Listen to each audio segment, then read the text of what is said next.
손흥민 선수 없이 토트넘 허스퍼가 맨체스터 유나이티드와의 원정 경기 3대0의 완승을 거두면서 어떻게 보면 이 경기 포스테코글루 감독 부임 후 또 최고의 경기 중에 하나였다라고 할 수 있겠는데요. 사실 손흥민 선수가 없는 와중에 좋은 경기를 했음에도 또 영국 현지 방송과 영국 현지의 또 레전드 분석가들은 손흥민 선수를 그리워하는 반응이 있었고, 또 경기 후 기자회견에서도 손흥민 선수의 몸 상태에 대한 질문이 나왔습니다. 어떤 인터뷰 내용이 있었는지, 또 영국 현지 반응이 어떤지 살펴보겠는데요. 우선 이 포스테코글루 감독의 경기 후 방송 인터뷰, 스카이 스포츠 방송 인터뷰 내용부터 살펴보도록 하겠습니다. 너무나 보기 즐거운 경기였다라고 얘기했고요. 포스테코글루 감독이 정말 환하게 웃으면서 I enjoy it all the time. 경기 내내 너무나 즐겼다. 스트레스는 다른 사람들을 위한 것이었다. 나는 이 팀을 지휘하는 게 너무나 좋다. I love, 사랑스럽다. 이런 얘기를 했어요. 이렇게 중요한 경기 크게 이기고 나면 정말 기분이 좋을 것 같은데, 감독 경험으로서도 어떻게 좀 생각하시나요? 저렇게 오랫동안 준비하고, 그리고 또 손흥민 선수라는 어떤 그런 핵심적인 선수가 빠진 상태에서 3대0 압승을 거둔 거에 대해서는 굉장히 기쁘게 생각하고, 더군다나 올레포드랑 원정 가서 그렇게 대승을 거둔 거에 대해서는 굉장히 기쁘게 돌아갈 수 있을 것 같습니다. 예, 그러면서 이제 오늘 경기 보기에 즐거운 경기였다. 나 역시 경기에 푹 빠져들어서 봤다.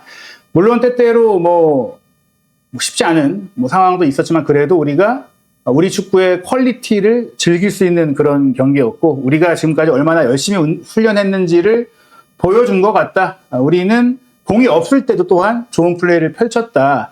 즉 훈련의 성과가 잘 드러난 게 좀 좋았다라고 했는데, 오늘 경기 사실 저희가 경기 시작 전에는 포스테코글루 감독의 축구에 대한 좀 우려점들도 얘기했지만, 긍정적인 점들을 좀 얘기해 보자면 어떤 게 있을까요? 긍정적인 경기는 하이프레싱을 통한 것과, 그리고 미드필드와 중앙의 수적 우위를 통해서 볼 점유해서 상대를 공략하는 어떤 그런 부분들이 주요하지 않았나 싶습니다. 하지만 포스테코글루 감독이 매번 똑같은 전술을 가지고 나온다는 어떤 그런 우려들이 분명히 있었긴 했지만, 오늘은 크게 달라진 부분들은 없었지만, 하지만 그게 오히려 맨유를 굉장히 힘들게 만들었고, 맨유를 공략하는 어떤 그런 주요한 전략이 될 수 있었던 것 같습니다. 네. 추가적으로 이제 오늘 포스테코글루 감독의 이제 경기 총평을 좀 살펴드리면 그 얘기를 많이 했어요. 그러니까 경기가 잘 안 풀릴 때는 선수들이 우리의 방식에 대한 확신이 없었다, 이런 얘기를 했었는데, 오늘은 우리가 어떤 팀인지에 대한 확신을 가졌다, 보여줬다. 특히 올드 트래포드 같은 맨유 원정은 어렵기로 유명한 곳인데, 그런 곳에 오면 항상 조금 느슨해지는 경향이 있다, 어떤 팀들이든지. 그게 뭐냐면 전방 압박하고 달려들기보다는 좀 내려서서 역습하는 좀 그런 강도를 낮추는 경향들이 있지만, 우리는, 나의 팀은, 포스테코글루 나의 팀은 경기 장소가 어딘지, 상대가 어딘지에 상관없이 공격하는 팀, 상대를 공격하는 팀이 되고 싶다. 우리가 오늘 보여줬던 플레이는 진정한 의도가 있는 플레이를 보여줬다라고 자부했는데, 말씀하신 대로 포스테코글루 감독의 축구는 항상 잘 되거나 안 되거나 같은 방식 시도하는데, 그게 먹히냐 안 먹히냐의 차이. 저도 사실은 그래요. 이렇게 확실한 승리를 거뒀을 때 억지로 까고 싶지 않거든요. 하지만 이걸 가지고 확실히 이제 포스테코글루 감독의 축구가 자리 잡았다라기보다는 좀 맨유가 사실 생각보다 훨씬 더 약하고 좀 부실하고, 저희가 분석 때도 얘기 드렸지만 그런 부분들도 있다라고 본다. 물론 오늘 토트넘은 분명히 칭찬을 해야 되지만, 이게 앞으로 토트넘이 계속해서 잘 될까에 대한 그 확신으로 가기에는 조금은 더 지켜봐야 되지 않나, 그런 생각이 조금은 들었어요. 네. 맨유가 사실 상대적으로 너무 준비가 덜 된 모습들이 조금 아쉬웠고요. 거기에 반해서 토트넘은 상대적으로 준비를 잘한 모습들이 보였는데, 하지만 염려스러운 거는 이런 체력적인 부담을 안는 경기를 반복적으로 이 리그를 하는 데까지 얼마만큼 지속해 나갈지가, 이 부분이 가장 주목해 봐야 될 부분이 아닌가 싶습니다. 예. 그리고 또 하나의 지적할 부분은 결국 토트넘이 지배하고 압도하는데 결정력이 부족하다는 얘기들이 있었고, 이 경기 3골을 넣긴 했지만 여전히 결정력이 부족한 경기였다. 영국 스카이 스포츠의 분석가로 활동하고 있는 잉글랜드 대표 출신, 리버풀과 토트넘에서 활약했던 이제 제이미 레드냅이 이런 얘기를 했어요. 리버풀에서 활약했었죠. 손흥민 선수가 오늘 뛰었다면 6골을 넣었을 것이다. 이게 그 제목이에요. If Son plays, it's 6. 저희도 입중계하면서 얘기 드렸다시피 정말 토트넘이 추가골, 더 많은 골을 넣을 수 있는 기회들이 있었는데 너무 그 기회들을 낭비했다. 그럴 정도로 솔직히 토트넘이 확실한, 정말 내용상 압도적인, 정말 대량 득점이 가능한 승리였는데 3대0이 부족할 정도. 그러니까 이 얘기는 손흥민 선수가 뭐 없어서 토트넘이 더 잘 됐다라고 말도 안 되는 약간 좀 손흥민 선수의 안티들이 조금 있어요. 손흥민 선수를 좀 비하하고 폄하하는. 저는 당연하게도 손흥민 선수가 있었다면 더 토트넘이 잘했을 거고 더 많은 기회를 살리고 더 플레이가 좋았을 것이다라고 생각을 하거든요. 좀 어떻게 생각하시나요? 손흥민 선수의 가장 큰 장점은 득점력이죠. 예. 그렇기 때문에 좀 더 압도적인 경기를 분명히 했을 거라고 생각하고 또한 그런 득점을 통해 가지고 좀 더 쉽게 경기를 이끌어 갔을 거라고 생각을 합니다. 뭐 손흥민 선수는 분명히 득점력이나 그리고 최근에 어시스트력까지도 훨씬 더 좋아졌기 때문에 이런 부분들은 비판하기 조금 어려운 것 같고 있었다면 조금 더 편안한 경기를 이어가지 않을까 싶습니다. 맞아요. 사실은 뭐 토트넘이 예전에 뭐 뉴캐슬에게 완전 참패당할 때도 이른 시간에 막 몇 골이 좀 들어갔었는데 이 경기 정말 초반부터 토트넘이 정말 잘했기 때문에 만약 손흥민 선수가 있는 채로 경기를 했더라면 아마도 정말 진정한 참극 몇 골이 나왔을지 모른다. 이게 6골이 나왔을 거라는 게 팀 득점을 얘기한 걸 거예요. 아마 6대0 정도. 근데 저는 정말 손흥민 선수 혼자도 6골을 넣을 수 있을 정도가 아니었을까. 왜냐? 실제로 이제 이날 경기 기록을 프리미어리그 공식 채널에서 공개를 했는데 토트넘의 빅찬스가 9개잖아요. 근데 손흥민 선수가 프리미어리그 커리어에서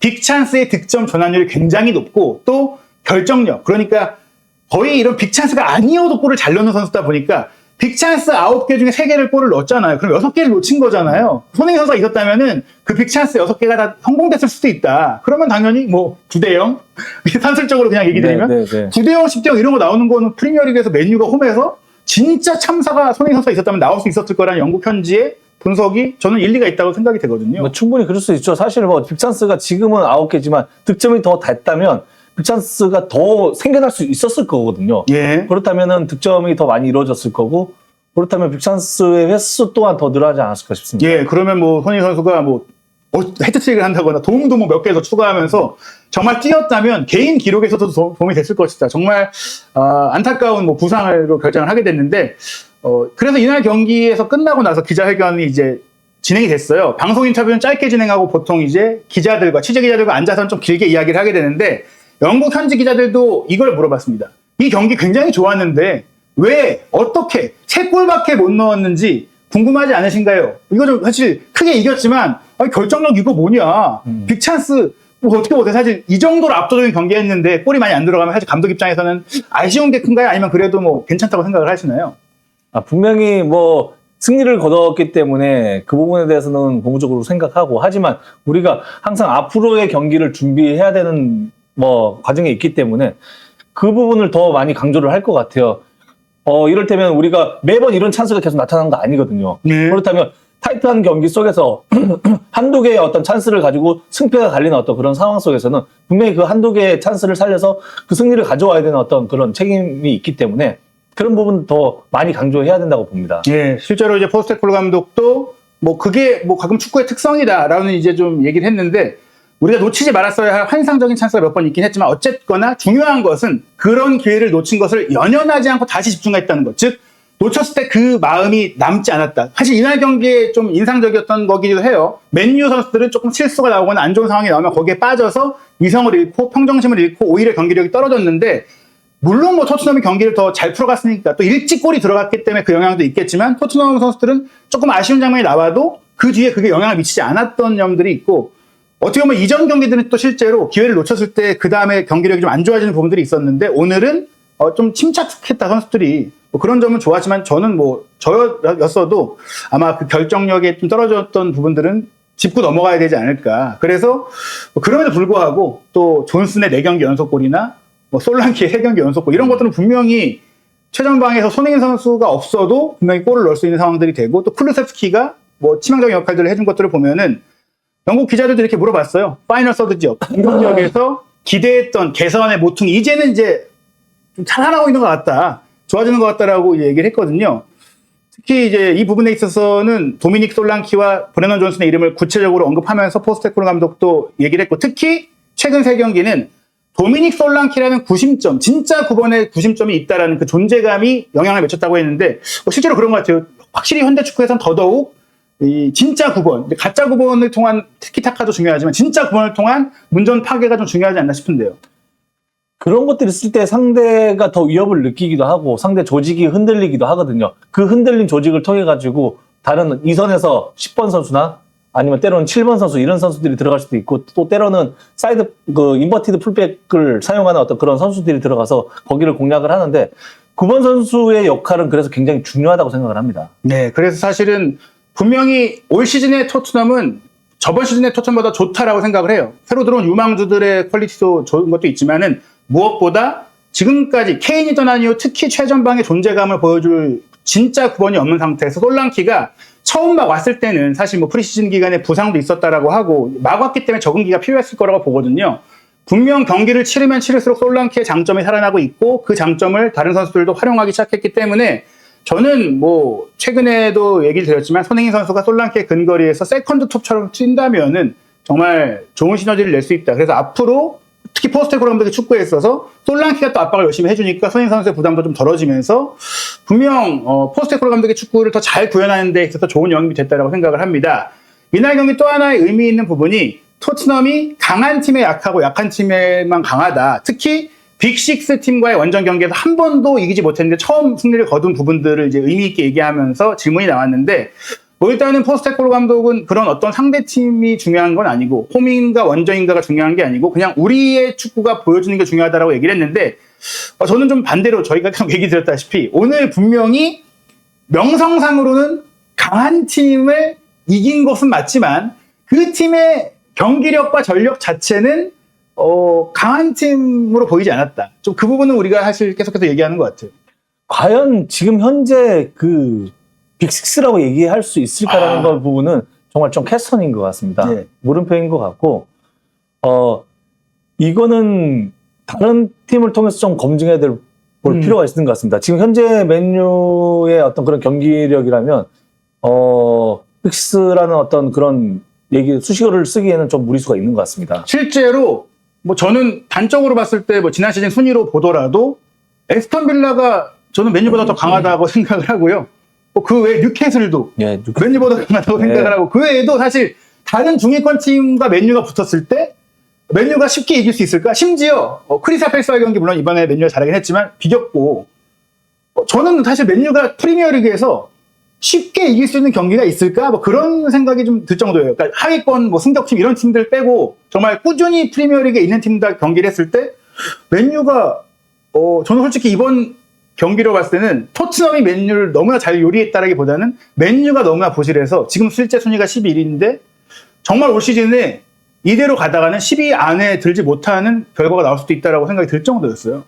치명적이죠. 진짜 이게 10위권이 문제가 아닌 것 같아요. 강등까지는 아니지만 정말 10위권 밖으로 밀려날 수 있는 어떤 그런 경기력이었지 않나. 그리고 감정적으로도 선수들이 통제하지 못하는 어떤 그런 모습들, 그리고 밖에서 선수들을 통제하지 못하는 어떤 그런 모습들을 보면서 이런 부분들이 과연 이 지속됐을 때 얼마만큼 이 긴 리그를 잘 치러낼 수 있을까라는 우려가 좀 되긴 합니다. 저는 실제로 이번 맨유의 경기를 보면서 맨유는 더 이상 예전의 맨유라고 생각할 수 없다라고 느낀 거는 주장 7번 이건 맨유의 상징이거든요. 과거의 주장 로이킨, 뭐 그 후에도 뭐 긱스도 있었고 뭐 버디난드, 뭐 굉장히 팀을 단단하게 이끌어가는 리더가 있었단 말이에요. 7번 뭐 베컴, 호날두, 네. 뭐 정말 최고의 선수들이 있었단 말이에요. 근데 지금 7번 마운트,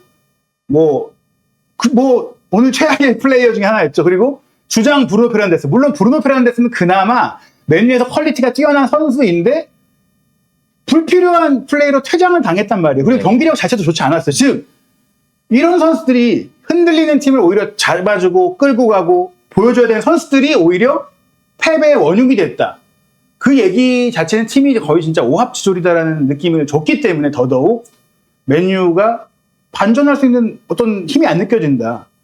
제가 봤을 때 정말로 감독 교체 말고는 답이 없는 거 아니에요? 왜냐면 더 이상 선수 영입은 이제 안 되잖아요. 뭐 누굴 데려올 수 없잖아요. 시즌이 진행이 되고 이적 시장은 이제 끝났기 때문에 충분히 많이 데리고 오지 않았나요? 예. 많이 영입도 많이 했죠. 영입도 많이 했고 돈도 많이 썼는데 거기서 지금 이 상황에서 뭐 변화를 일으키긴 해야 되는데 쉽진 않아 보입니다. 쉽진 않아 보이고 짧은 시간에 어떤 변화를 일으킬지는 조금 좀 지켜봐야 될 것 같고 얼마만큼 변화를 이룰 수 있을지 조금 의문이 들기도 합니다. 예. 그래서 지금 뭐 팀에 제가 필요한 건 리더십이라고 생각을 하거든요. 네. 구심점이 없으니까 그 9점을 외부에서 데려온다는 건 감독밖에 현재는 없다 보니까 물론 뭐 당장 내일 관결되지는 않겠지만 제가 봤을 때 FC 포르투와 원정 경기에서도 이런 비슷한 양상의 결과가 나온다면 정말 본격적으로 경질론이 나오지 않을까 싶어요. 사실 경기 속에서 감독이 밖에서 통제할 수 있는 범위는 굉장히 제한적일 수밖에 없거든요. 왜냐하면 소리치고 밖에서 리더십을 발휘한다는 거는 굉장히 제한적인데, 하지만 그런 제한된 통제를 하기 위해서는 리더격의 선수가 필요하거든요. 그렇죠. 네. 그 속에 선수들을 응집시키고 선수들과 함께 호흡하고 선수들이 더 열심히 할 수 있는 동기부여를 줄 수 있는 그 키플레이어가 필요하거든요. 그게 페르난데스인데 근데 그 선수가 그 역할을 해주지 못하고 있는 거죠. 예. 그렇다는 건 뭐 주장의 교체라는 부분이 아니라 어쨌거나 지금 뭐 팀 전체를 아우른 특히 오늘 전략적인 부분에 있어서 분명한 책임이 있었던 테나 감독이 도마 위에 오를 수밖에 없는 상황인 것 같습니다. 그리고 가장 많은 분들이 궁금해하시는 손흥민 선수의 상황, 저희가 막 경기 직전까지도 뛸 수 있을까 없을까를 많이 궁금했었는데 일단 아예 이날 경기에 동행을 하지 않았고 경기 끝나고 기자회견에서 이제 기자들이 현지에서 물어봤어요. 손흥민 선수가 오늘 빠졌는데 주중에 있을 유로파리그 경기 혹은 주말에 있을 브라이튼과의 경기는 괜찮을까요? 즉 이제 어느 정도 부상이냐 이런 질문이었는데 포스테코글루 감독의 답변 그대로 얘기해 드리면요. We'll see. 두고 봐야죠. 즉 이제 즉답을 안 한 거예요. 분명 오늘은 빠르게 경기가 찾아왔기 때문에 즉 부상이 심각해서가 아니라 부상을 입은 지 며칠 안 됐기 때문에 통증이 있은 지 얼마 안 됐기 때문에 못 뛴 것이다. 런던으로 이제 돌아가서 평가할 것이다. 지켜보겠다. 즉 아예 심각한 부상이 아니라는 건 그대로다. 생각보다 심각해서 안 뛴 게 아니라 지금 뛰게 하기에는 좀 무리려서 안 뛴 거였을 뿐이다라는 거니까 아직 그래도 뭐 아마 햄스트링을 다쳤다고 해도 장기 부상까지 생각할 걱정은 아니지 않나 그런 반응인 것 같은데 어떻게 보시나요? 그런 부분들은 굉장히 희망적인 것 같아요. 앞으로 조금 지켜봐야 되고, 그리고 며칠 동안 지켜보고 왔거든요. 예. 그런데도 불구하고 이번 경기는 다음 경기를 위해서 조금 휴식기를 주지 않았나라는 어떤 그런 고무적인 어떤 상황인 것 같고, 다음 경기를 잘 준비했으면 희망하기를 합니다. 예, 사실 물론 뭐 감독들이 연막전도 쓰고 부상을 숨기고 이런 것도 있지만은 또 제가 생각했을 때 포스테코글루 감독은 그런 스타일은 또 아니었어요. 무리뉴 감독은 정말 실제로 그걸 많이 활용하지만 지금까지 포스테코글루 감독의 인터뷰들을 봤을 때는 그냥 경기 전날 회견에 누구 부상으로 못 나온다 뭐 이렇게 다 해왔고 대부분의 감독들은 그걸 굳이 뭐 숨기진 않거든요. 사실 이거 뭐 알려면은 상대팀 입장에서는 알아내려면 또 알아낼 수 있지 않나요? 뭐 그 다 네트워크가 있고 또 소문들도 있고 하니까 그래서 굳이 이랬다기보다는 정말 손흥민 선수의 상태가 좀 애매했기 때문에 뛸까 못 뛸까를 마지막까지 보다가 쉬게 한 것이다. 즉 아마 주중 경기 주말 경기까지도 좀 지켜보면서 뭐 무리가 되면 헝가리 원정은 또 비행기 타고 가야 되니까 그거는 뭐 안 갈 수 있겠지만 최소한 브라이튼과의 프리미어리그 경기에는 회복할 것을 가능성을 좀 지켜보는 상태다. 즉 아주 심각한 문제는 아닐 것 같고요.